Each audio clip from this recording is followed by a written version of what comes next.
Love is Blind UK Season 2 is over. Let's get into these weddings and find out if our predictions were right. Hey y'all, it's Nate. Welcome back to my little corner of YouTube. This video will contain spoilers for the Love is Blind UK Season 2 finale. So if you haven't seen it yet and you do not know who got married and who didn't, maybe save this video and come back after you do. You are about to hear my thoughts on the finale, but of course I want to hear yours, so feel free to drop your thoughts below if you do want to participate in the conversation, and give this video a like before you go so I know you enjoyed it. This video is sponsored by me. If you like movie and TV show commentary, then you have found yourself in the right place. And I know we just getting ready to go into September here, but I did want to let y'all know that I'm going to be doing Vlogtober this year for the first year. It's my first one starting on October 3rd, so make sure you come back around and check out my Vlogtober. It is one for the millennials, very millennial coded. Outside of that, save the date for the reunion, which for some reason is literally this Sunday. So this Sunday, August 31st, we are going to be meeting on Discord to watch the reunion together. The reunion is at 1 p.m. Pacific time, 4 p.m. Eastern time, and they're doing it that way and at that weird time because obviously the UK is on a different time, and so for the UK that'll be 9 p.m. So, and I'm gonna put it up on the community tab just so we're all on the same page. We're gonna keep this short and sweet because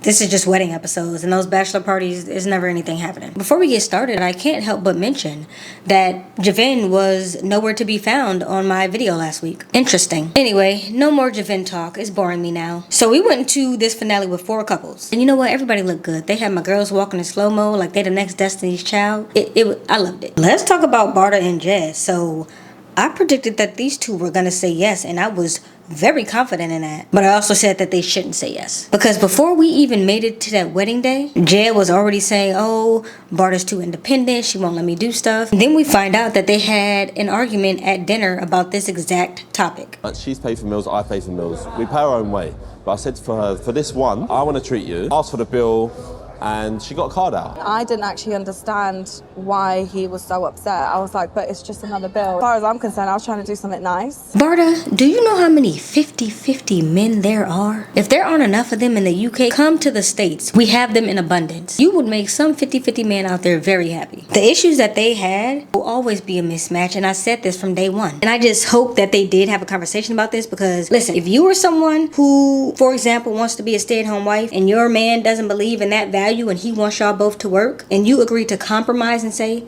okay, I'll work, then that's not a compromise. It's a settlement, and you're never going to be happy. You are going to be very hard pressed to turn off the way that you are literally wired. Bardha is wired to be a strong, independent woman. And so she could say that he makes her feel soft and, you know, she feels like she can let go around him. She could say that all day. But she's a soft and protected woman who still doesn't want to be too soft. Those are her own words. It's nice to feel protected and I don't have to be strong, independent. Yeah. But also not too soft.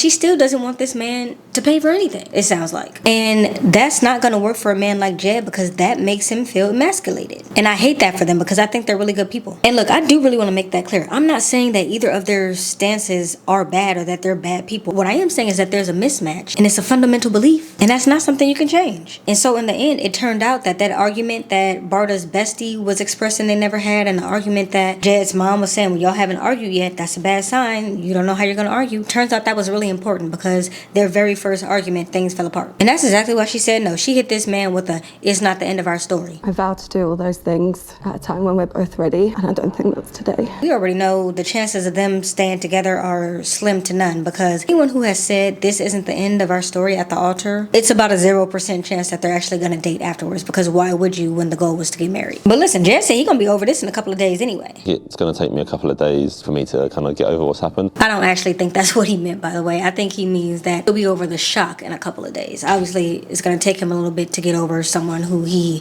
fell in love with. On to Kaleem and Sarover. First off, I love his name. I wish he would have gone by Kaleem. Now, I predicted that Cal was going to say no. Sarover was going to say yes. And Cal's loved ones continue to throw him under the bus before this wedding. He's had a few relationships and they've lasted not that long. Once he gets past this honeymoon stage, will it last? Yeah. Only him can decide. This was like the 4th person who said, nah, I don't really think this man want to be married. Also, is this Nan? Did y'all see Nan's face when Cal actually said yes?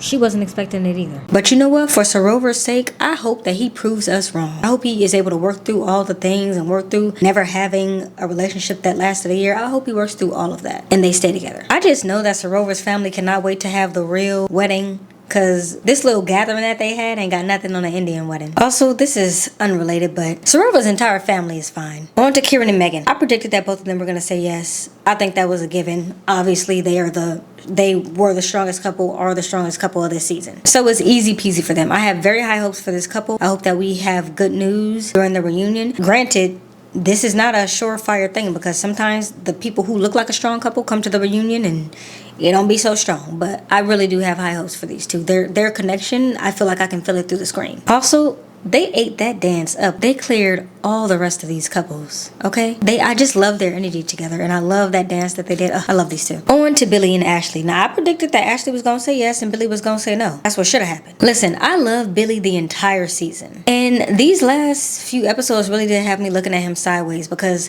how did Cal become the voice of reason for you? A man who has never had a relationship get to the year mark. She's flying 3 days away. I don't want a marriage to be starting off like that.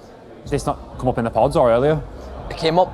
Yeah. We highlighted it and we said we would always work for it. But now that we're getting close to the time, we're thinking, how much work is it gonna be? Because it absolutely did come up in the pods, and thinking rationally as Cal was doing, if it came up in the pods and you knew it was such a big deal, why did you push forward with the relationship? I just feel like he played with Ashleigh's feelings, and I really hope that that's not the case. Again, please prove me wrong, because this was a very strong no that he had for flight attendants. Even his dad knew about it, and it came up throughout the entire season.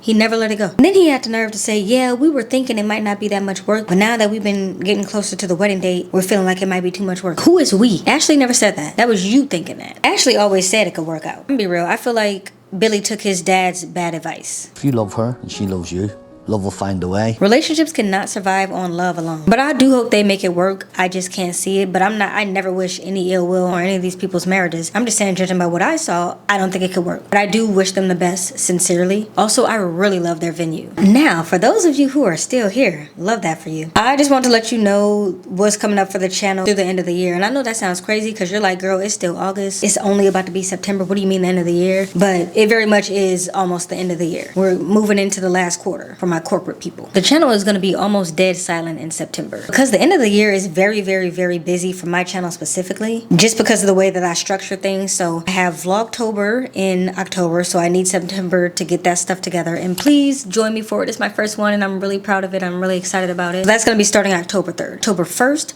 Love is Blind US starts. Now, I went back and forth on if I actually wanted to cover Love is Blind US, and honestly, I'm still a little bit on the fence about it, but I think I'm going to end up covering it. October 29th, Selling Sunset is coming back. Squid Game The Challenge is coming November 4th. Selling the OC is coming November 12th. And then in December, I have Vlogmas. So prepare to be sick of me because y'all about to see me every single month through the end of the month except September. So yeah, taking some time just to like get all that together and kind of breathe before I get into all of that content is much needed so that I can show up. Also so that I can figure out what I'm going to do with this background. So yeah, that's it. And make sure you join me for Vlogtober and the rest of the year. Who knows what next year is going to hold. Let me give an end of the year speech already, girl. I will see y'all on Sunday for the reunion on Discord. Make sure you sign up. I'm gonna go get this video edited. It's gonna be very quick because again, not that much happened. And I will see y'all in October. Well, you'll see my face again in October. I might be on the community tab, but in responding to comments throughout the month, but you'll see my face again in October. So yeah, that's it. Bye.